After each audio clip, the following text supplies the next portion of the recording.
पक्षाचे अध्यक्ष ज्यांनी आपल्या समोर असताना मनोगत व्यक्त केले असे असणाऱ्या रेखाताई ठाकूर, सोमनाथजी साळुंखे, रमेश बारसकर, त्याच्याच बरोबर या ठिकाणी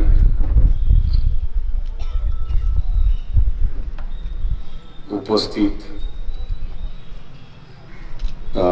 इम्तियाज नदाफ, कुर्डवाडी शहरातील असणारा, तालुक्यातील, जिल्ह्यातील असणारे सर्वच कार्यकर्ते आणि वेगवेगळ्या ओबीसी समाजातून या छोट्याखानी कॉर्नर मीटिंगला उपस्थित असणारे मेजर हबीबराव मोरे, सोमनाथजी देवकते, मुन्ना आनंद कळवत, त्याच्याच बरोबर आप्पा बोरकर, खंडू भोंगे, सत्यवान हांडे, नंदकुमार मोरे, भोगसर, पांडुरंग सुतार, विजय श्रीरामे, सुधीर गाडेकर, सागर कोले आणि अनंत कार्यकर्ते या ठिकाणी जे उपस्थित आहेत ओबीसीचे, की त्या सगळ्यांचे आणि इतरांचे, आपल्या सगळ्यांचे बंधू भगिनीचे स्वागत करून मी आपलं बोलायला या ठिकाणी सुरुवात करतो.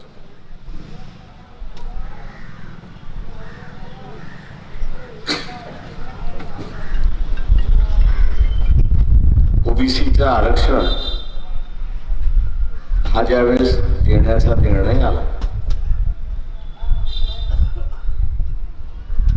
त्यावेळेस विश्वनाथ प्रताप सिंग यांचं असणारं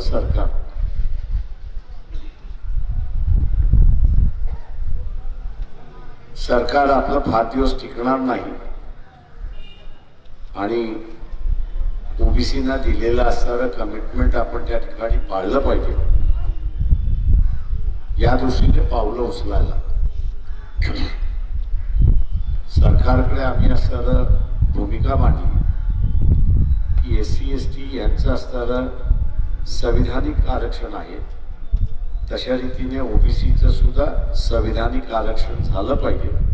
फार मोठा बदल करण्याची गरज नाही, पण SC आणि ST या समूहांची जी यादी आहे त्याच्याच बरोबर एक तिसरी यादी जोडायची, ती म्हणजे ओबीसीची यादी जोडायची. त्याला घटना दुरुस्तीची गरज होती आणि म्हणून त्यावेळी जनता दलाच्या सरकारने आम्ही सगळेजण जे होतो 2 ग्रुप करण्यात आले. एक काँग्रेस बरोबर बोलेल आणि दुसरा भारतीय जनता पक्षाबरोबर. काँग्रेस बरोबर बोलणारा जो ग्रुप होता त्याच्यामध्ये मी सुद्धा एक सदस्य होतो. काँग्रेस बरोबर जेव्हा बोलायला आम्ही गेलो की पार्लमेंटमध्ये मंडल कमिशन स्वीकारले गेलेलं आहे, फक्त आता त्याची अंमलबजावणी राहिलेली आहे आणि म्हणून आपण असणारा आरक्षणाचा आणि इतर सोयीचा GR त्या ठिकाणी काढला. तेव्हा काँग्रेसवाल्यांची स्पष्ट भूमिका होती की आम्हाला हा काही मान्य नाही आणि आम्ही काही लागू करणार. म्हटलं आम्ही लागू करण्याचं म्हणत नाही आहोत, आम्ही लागू करतो, तुम्ही त्याला पाठिंबा द्या त्या दुरुस्तीला. आणि ते म्हटलं आम्ही असणारा दुरुस्तीला पाठिंबा देणार नाही. तीच भूमिका भारतीय जनता पक्षाची होती की आम्ही सत्तेवरती येतोय तेव्हा आम्ही तुम्हाला पाठिंबा देणार. आम्ही त्यांना म्हणतात तुम्ही सत्तेवरती या ना, आम्ही कुठे नाही म्हणतोय, पण ओबीसीला आरक्षण देण्याचं जी घटना दुरुस्ती करायची आहे त्याला तुम्ही पाठिंबा द्या. ते म्हटले आमचा असणारा पाठिंबा नाही आणि देणार आहे. त्या दोन्ही पक्षाची भूमिका लक्षात आली की आपण जरी घटना दुरुस्तीचं विधेयक पार्लमेंटमध्ये मांडलं आणि ते जर मंजूर झालं नाही तर ओबीसीचा असणारा आरक्षणाचा प्रश्न हा कायमचा त्या ठिकाणी मिटेल अशी असणारी परिस्थिती आहे. त्याच्या सभागृहानेच पेटाळलं. मग कोर्टामध्ये जा, काही चालत नाही. कोर्ट असं म्हणतं सभागृहाचा कारभार आम्हाला तपासता येत नाही. त्यांनी भूमिका घेतली, त्यांची भूमिका फायनल, त्यांची जी भूमिका ती आमचीच. आणि म्हणून असं ठरलं की ओबीसीचं आरक्षण जे आहे ते आपण असणारा आदेश काढून, ज्याला GO म्हणतो आपण, जनरल ऑर्डर म्हणतो, सरकारची. त्या सरकारच्या जिओच्या मार्फत आपण अध्यादेशामार्फत या काढायचं, ते काढण्यात आलं. त्याचा इतिहास मग आपल्या सगळ्यांना माहिती आहे की अनेक जण कोर्टात गेले की आरक्षण घेता येत नाही. त्या कोर्टाने असं ठरवलं की ओबीसीला आरक्षण हे संविधानिक, ओबीसीला दिलेलं आरक्षण हे संविधानिक आहे, तिथून लागू झालं अशी असणारी परिस्थिती आहे. पण आता ज्या पद्धतीने लागू झालं त्या पद्धतीलाच आता असताना चॅलेंज केलं जातं. म्हणजे कशाला तर GR काढला, GR काढून तुम्ही आरक्षण देऊ शकता का असा मुद्दा उपस्थित न म्हटलं तरी केला जातोय अशी असणारी परिस्थिती आहे. आणि म्हणून आता जरांगे पाटील यांचं जे आंदोलन आहे या आंदोलनाला वेगळं वळण लागतं. जरांगे पाटील यांची मागणी सरळ आहे की मराठा समाजाला ओबीसी समजा आणि त्यांना आरक्षण द्या. ओबीसीच्या संघटना म्हणतात आहे की आम्ही ते होऊ देणार नाही, तुम्हाला इतर कोणाला आरक्षण द्यायचं असेल तर ते वेगळं द्या, आमच्या ताटातलं द्यायचं नाही किंवा आमच्या ताटामध्ये आम्ही घेणार. ही आता ओबीसीची भूमिका आहे. या भूमिकेमुळे समाजामध्ये दोन तट पडले, एक ओबीसींचा आणि एक मराठा समाज. हळूहळू या दोन समाजामध्ये राजकीय वातावरण वाढायला लागलेलं आहे. आणि या राजकीय वातावरणामध्ये ओबीसी असं म्हणतोय की आम्ही मराठा समाजाच्या उमेदवाराला मतदान देणार नाही, आणि मराठा समाजाचा उमेदवार असं म्हणतोय की आम्ही या अगोदर दिलेलं नाही पण आता आम्ही असं ओबीसीला मतदान करणारच नाही. राजकीय भूमिका तोपर्यंत ठीक आहे, राजकीय भूमिका आहे तोपर्यंत कोणाला अडचण नाही. मतदान ज्या दिवशी होऊन जाईल त्या दिवशी दोघांच्या भूमिका विरघळून जातील, कारण निकाल जो येईल तीच भूमिका सगळ्यांना त्या ठिकाणी स्वीकारा. पण आज जे राजकारण चाललेलं आहे ते आपण असताना लक्षात घेतलं. राजकीय पक्षांना विचारण्यात आलेलं आहे की जरांगे पाटील यांची जी मागणी आहे त्याला तुमचा पाठिंबा आहे की नाही एवढं सांगा. त्याला तुमचा पाठिंबा आहे की नाही एवढं सांगा. आज आपण बघत असाल की शरद पवारांनी त्यामध्ये आता नामांतराचा प्रश्न सुटून बरेच वर्ष झाले, आणि आज त्यांनी असं म्हटलं की त्यावेळेचा मी घेतलेला निर्णय दुर्दैवी, त्यावेळेचा असा निर्णय दुर्दैवी आहे. म्हणजे शरद पवारांची अपेक्षा काय आहे की जे जुने नामांतरवादी आहेत किंवा आताही जे नामांतरवादी आहेत त्यांनी मोर्चे काढावे, शरद पवारांचा निषेध करावा, शरद पवारांचा निषेध करावा, शरद पवारच्या विरोधात मोर्चे काढावे, हा त्यांचा पूर्ण हेतू आहे. मी आपल्याला सरळ सांगणार आहे की या शरद पवारांच्या खेळामध्ये कोणी अडकू नका.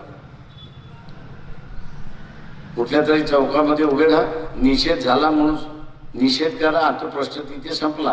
कारण का आता शरद पवारांच्या म्हणण्यावरनं ते नामांतर निघणार नाही, जाणार नाही, जे झालं ते झालं. पण ज्याला आपण म्हणतो ना की आग लागली, सामान्य माणूस काय करतो, पाणी आणून टाकतो, माती आणून टाकतो, कशासाठी तर ती विझवली. पण इथले जे राजकीय पुढारी आहेत त्यांना ही आग विझवायची नाही, त्यांना या आगीचा भडका करायचा, आणि त्यांना हा आगीचा भडका करत असल्यामुळे त्यांनी पाणी आणि माती टाकण्याच्या ऐवजी त्यांनी असणारं घासलेट पेट्रोल डिझेल टाकायला सुरुवात केली आहे, हे आपण लक्षात घ्या. का पेट्रोल टाकलं, डिझेल टाकलं, तेल टाकलं तर काय होतो, भडका. तेव्हा याचं आपण असं लक्षात घेतलं पाहिजे इथल्या असणाऱ्या काही पुढाऱ्यांना भडका पाहिजे अशी असणारी परिस्थिती आहे. तर त्याच्यापासून आपल्याला सावध व्हायचं. आज मित्रो मी जसं म्हणालो की राजकीय मतभेद आहे.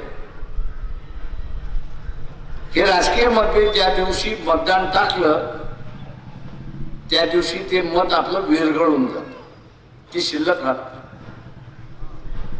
पण हे जे तेल टाकण्याचं काम, घासलेट टाकण्याचं काम, पेट्रोल टाकण्याचं काम, डिझेल टाकण्याचं काम जे चाललेलं आहे आणि हवा देण्याचं काम जे चाललेलं आहे ते आपलं लक्षात घ्या की जे राजकीय मत आहे त्याचं ते आता सामाजिक परिवर्तन करून बघतात. त्याचं ते आता सामाजिक परिवर्तन करून बघतात आहेत. आणि सामाजिक परिवर्तन झालं तर काय होतं? आपण एकमेकांबद्दल द्वेषाने. राजकीय मतभेद आहेत तोपर्यंत ठीक आहे, मी असं मानतो. पण राजकीय मतभेदाचं सामाजिक मतभेद झालं तर त्या ठिकाणी द्वेष निर्माण होतो. माणसांची मनं, जुळलेली मनं तुटायला सुरुवात होतात आणि मनं एकदा तुटली की पुन्हा जुळवायला फार वेळ लागतो अशी असणारी परिस्थिती. छगन भुजबळांनी शरद पवारांना भेटताना त्यांनी हेच सांगितलं की ओबीसी भयभीत आहे, ओबीसी हा भयभीत आहे. त्याला असं वाटतं दंगल होईल, आपली घरं जाळल्या जातील, आपल्याला मारल्या जाईल असं त्याला वाटते. मला असं वाटतं की आज छगन भुजबळांनी हे जर सांगितलं नसतं तर बरं झालं असतं. बघा, मग तेल छिडकणं, घासलेट छिडकणं किंवा डिझेल छिडकणं हे तरी झालं नसतं.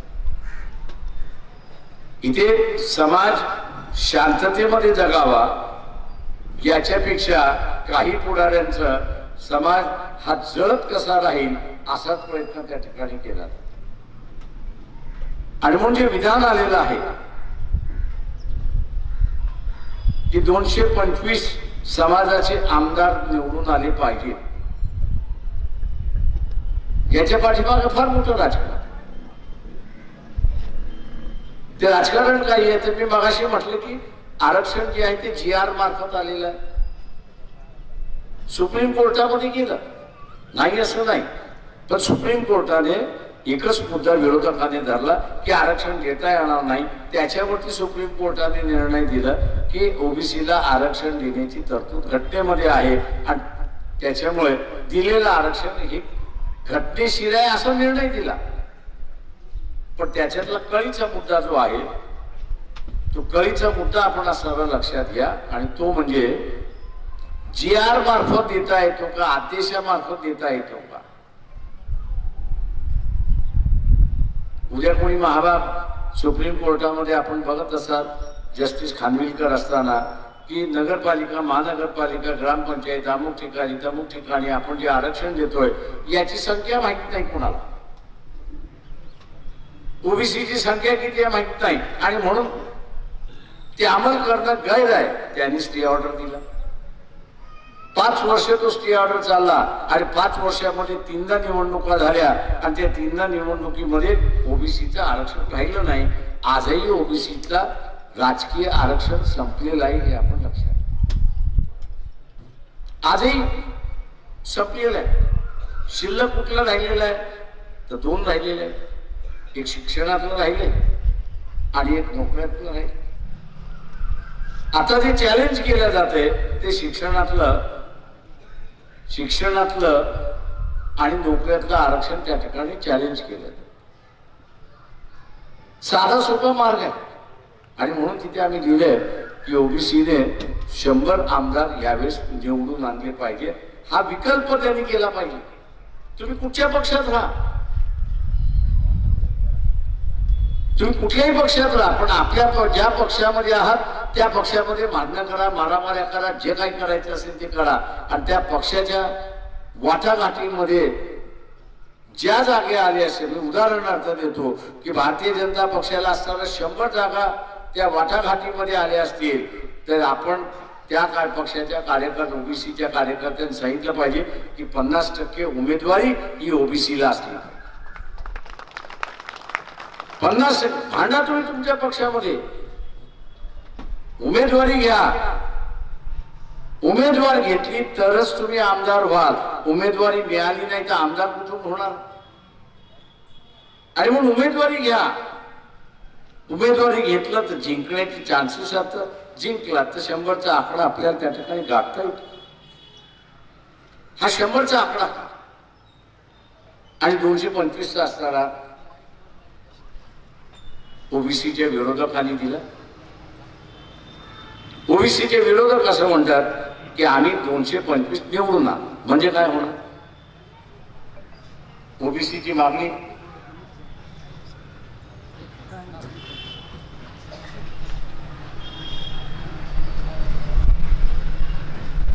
ओबीसीची मागणी काय आहे तर जात गणना झाली. ती मागणी बरोबर आहे, मी असं म्हणत नाही. पण हीच मागणी त्यांच्या विरोधात आता उभी ठाकली. काय म्हणतात? जात गणना झाली नाही ना, मान्य आहे, आम्ही करतो ना. विधानसभा येऊ द्या नव्हे, आम्ही करतो. आम्ही तशी घोषणाही करतो. पण त्या घोषणेबरोबर अजून एक घोषणा होईल. आपण एक लक्षात घ्या की जात गणना जोपर्यंत होत नाही तोपर्यंत दिलेलं आरक्षण याला स्थगिती देत आहे. सभागृहामध्ये जात गणना मान्य केलेलं आहे, नाही असं नाही. पण जात गणना मान्य केल्यानंतर ओबीसीचा प्रतिनिधी नसेल तर जो दुसरा ठराव होईल की जात गणना जोपर्यंत होत नाही तोपर्यंत ओबीसीच्या आरक्षणाला स्थगिती देण्यात आलेली आहे. ओबीसीचा प्रतिनिधी असेल तर मंजूर झाला. मंजूर झाला तर काय, जनगणना 5 वर्ष चालते की 10 वर्ष चालते कोणाला माहिती. आणि जनगणना नाही तोपर्यंत आरक्षण नाही. मला काही महाभाग म्हणतात आम्ही कोर्टात जाऊ. मी त्यांना नेहमी समजावून सांगतो की नरसिंहरावाच्या कालावधीमध्ये सरकार पाडायला आम्ही आणलो. सुबुसुरी नावाचे असणारे एक आदिवासी नेते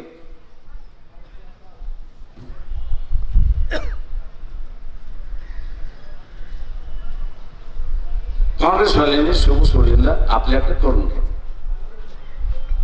साधा सुद्धा आदिवासी, सरळ सुद्धा आदिवासी. त्यांनी त्याच्याकडे करून घेतल्यानंतर त्याला पैसे दिले. या पठ्ठ्याने पैसे उचलले आणि स्टेट बँक पार्लमेंटमध्ये जे आहे त्याचं खातं जे आहे त्या खात्यामध्ये जाऊन टाकले 30 लाख. आम्ही त्याला म्हटलं अरे तू 30 लाख खात्यात का टाकले? तो म्हटला करू काय, त्यांनी दिले मी टाकले. आणि म्हटलं तू पुरावा केलास ना, आता काय करू? म्हटलं आता शांत राहा, काढू नको, हात नको लावू. कोर्टामध्ये गेला, इन्क्वायरी झाली. हा कोर्टामध्ये जाऊन म्हटलं ना मला 30 लाख मिळाले, मी घेतले खात्यात टाकले. आता आदिवासी विचारा खरं बोलला आणि पैसे घेतले, सिद्ध झालं. मतदान दिलं, सिद्ध झालं. कोर्ट काय म्हणाला? आम्ही काहीच करू शकतो.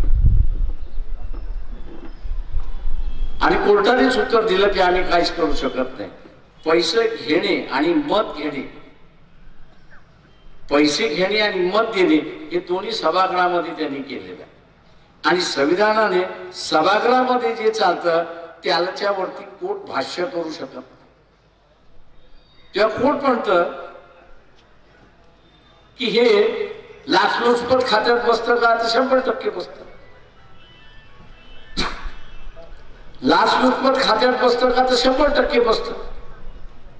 पण संविधानाने आमच्या हात बांधलेले आहेत की आम्ही सभागृहाच्या कामकाजामध्ये हस्तक्षेप करू शकत नाही आणि म्हणून आम्ही काहीच निकाल दिला.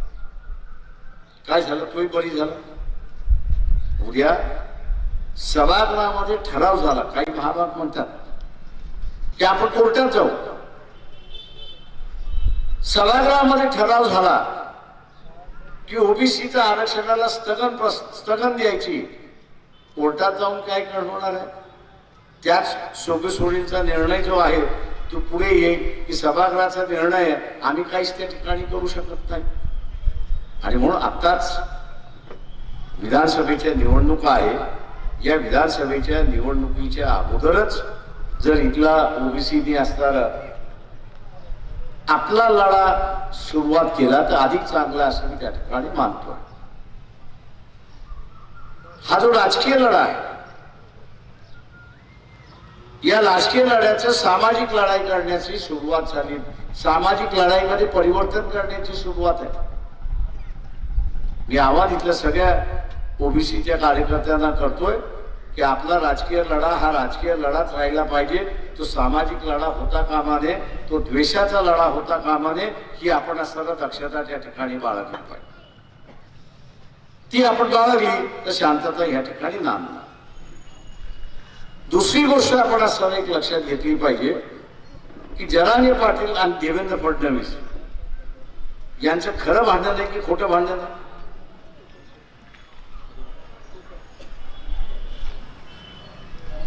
हे भांडण खरं आहे की खोटं आहे? खोटं आहे. हे भांडण पूर्णपणे खोटं आहे.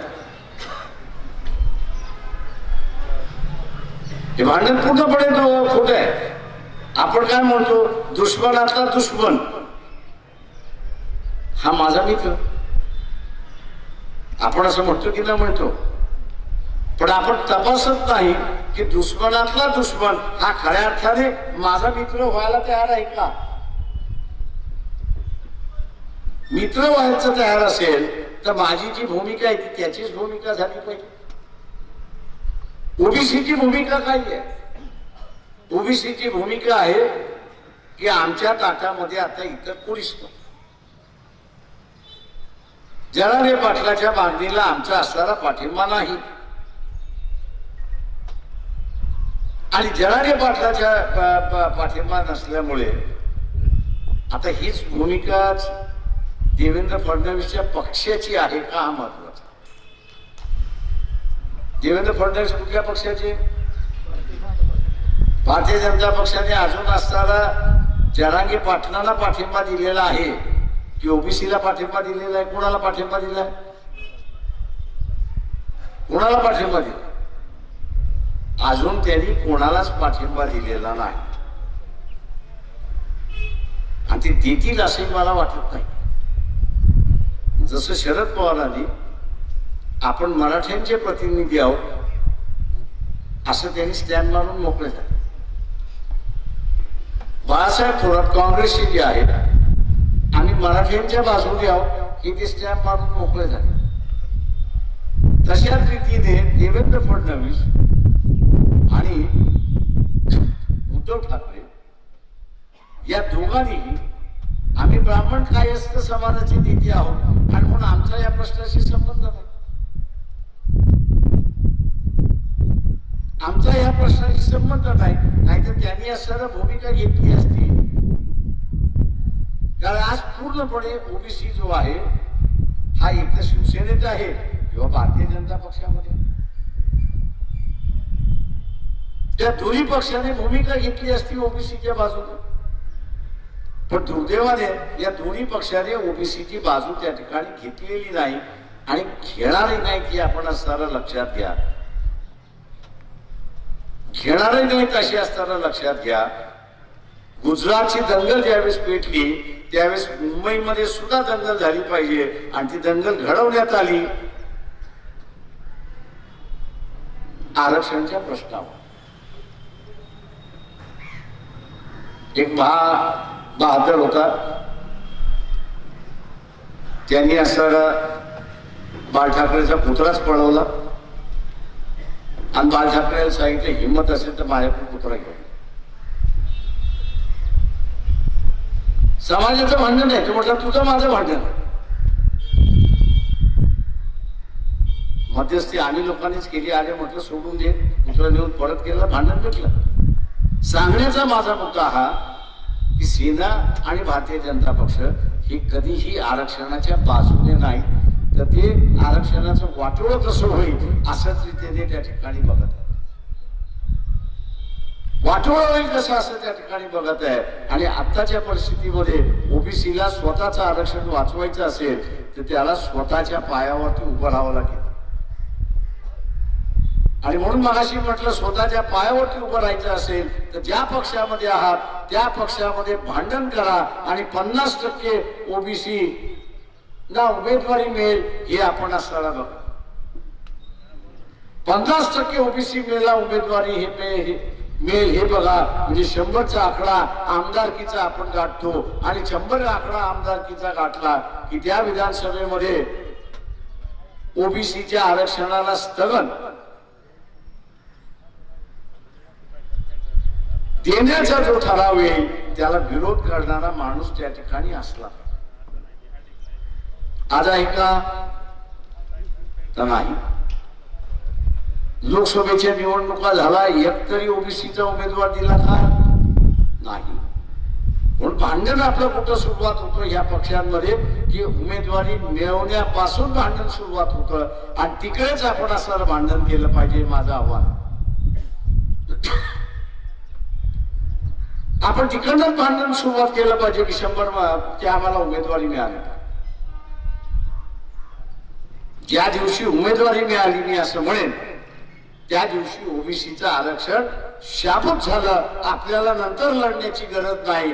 कारण त्याला सरकार आणण्यासाठी ओबीसीचा माणूस जो उभा केला असेल उमेदवार केला असेल त्याला निवडून आणल्याशिवाय त्यांचं कोणाचं गत्यंतर त्याला मार्गच नाही. निवडून येण्याची खात्री झाली आणि आपण त्या सभागृहामध्ये पोहोचलो तर कोणाची विशाल आहे की असताना आरक्षणाच्या विरोधी ठराव आणायचा. आणि म्हणून आपली लढाई तिकडं सुरुवात होते हे लक्षात घ्या. आणि म्हणून ओबीसीला माझं असणारं आव्हान आहे. धनगरांचे मेळावे होतात का तर प्रचंड मोठा मेळावा, लाखाचे मेळावे. माळी समाजाचे मेळावे होतात का तर प्रचंड मोठ्या प्रमाणात होतात. इतर ओबीसीचे होतात का, वंजाऱ्यांचे होतात का तर होतात, लिंगायतांचे होतात का होतात, कुंभारांचे होतात का तर होतात. नाही असं नाही. पण ओबीसीचा मेळावा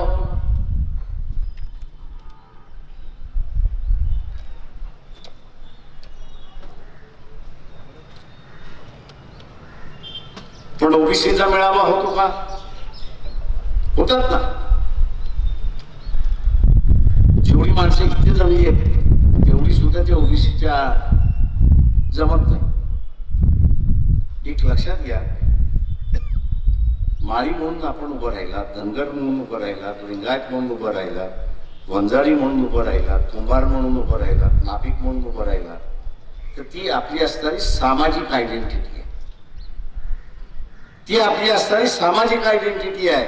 त्या सामाजिक आयडेंटिटीतून राजकीय संदेश काहीही जात नाही हे आपण लक्षात घ्या. कुठलाही राजकीय संदेश जात नाही. कुठलाही आधार मिळत नाही.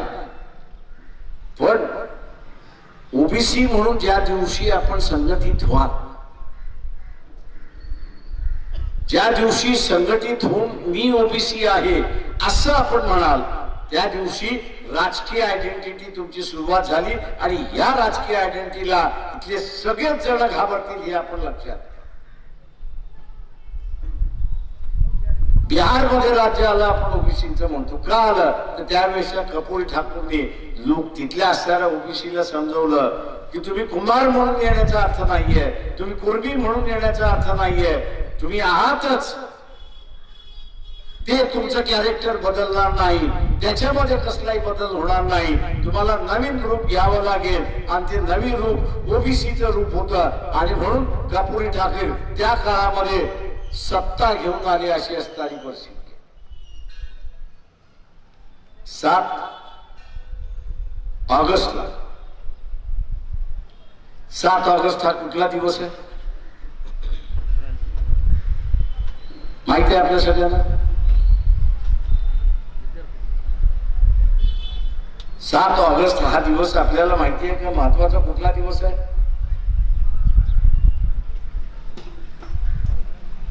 आपण आरक्षणासाठी लढायला निघालो, ओबीसीच्या आरक्षणाला लढायला निघालो. 7 ऑगस्टला VP सिंगाने ओबीसीच्या आरक्षणाची घोषणा केली, ही आपण लक्षात घ्या. ओबीसीच्या आरक्षणाची घोषणा जी आहे ती 7 ऑगस्टला झाली आणि त्याच 7 ऑगस्टला औरंगाबादला या आरक्षण बचाव यात्रेचं आपण असताना सांगता त्या ठिकाणी करतो,